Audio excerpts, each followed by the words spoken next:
এখন পর্যন্ত কোনোদিনই শোভাযাত্রায় আসতে পারিনি ঘুমের কারণে, উঠতে উঠতে বা বিভিন্ন জায়গায় তো আমাদের ট্রাফিক আটকে দেয় আপনি জানেন, সেই জন্য ধরতে পারি না। কিন্তু চারুকলায় আসলে আসলে পূর্ণতা পায়, টিএসসিতে না আসলে আসলে মনে হয় না যে, যেহেতু আমাদের ক্যাম্পাসই এখানে, তো যার কারণে জীবনের অনেকটা বছর এখানে কাটিয়েছি, তো এই জায়গাটা ছাড়া আসলে পহেলা বৈশাখ যে কোনো ফেস্টিভ আমাদের অসম্পূর্ণ থেকে যায়। একটু সূত্র ধরে জানতে চাচ্ছি, আপনি ঢাকা বিশ্ববিদ্যালয়ের? আমি বদরুন্নেসা থেকে আমার ইন্টার অনার্স আর ইডেন থেকে মাস্টার্স, তো সেই ঢাকা ইউনিভার্সিটির আন্ডারেই আমরা।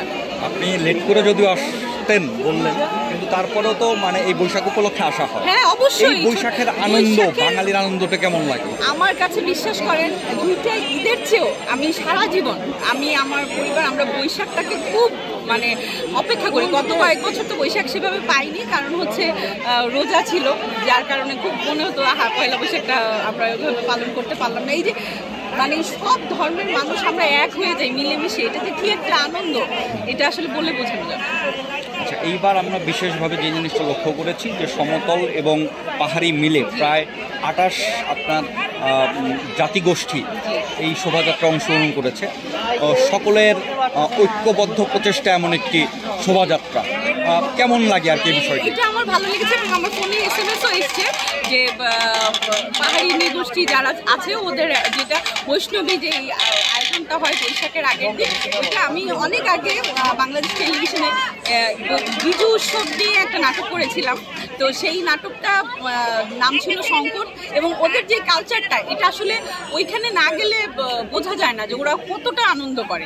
ওদেরটাও কোনো অংশে কম না, ওদের বিভিন্ন ওদের ফুডগুলো আলাদা, ওদের ড্রেস আপ সব কিছু, ওদের উৎসবটা একদমই আলাদা। তো এবার যখন এসএমএসটা আসলে আমার কাছে ভালো লেগেছে। আমরা সবাই বাঙালি, আমরা আসলে একই কি বলবো একই বন্ধনের মধ্যে থাকতে চাই, আবদ্ধ থাকতে চাই।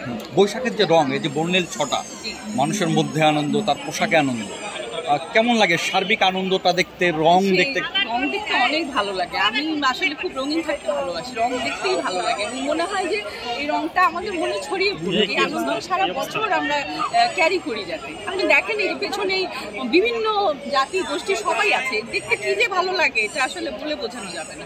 আমার কাছে মনে হয় যে আসলে আমরা ঘৃণা না ছড়িয়ে শুধু ভালোবাসা না, যে যা করেছে ভুলে যাই, মাফ করে দেই, সামনের দিকে এগিয়ে যাই।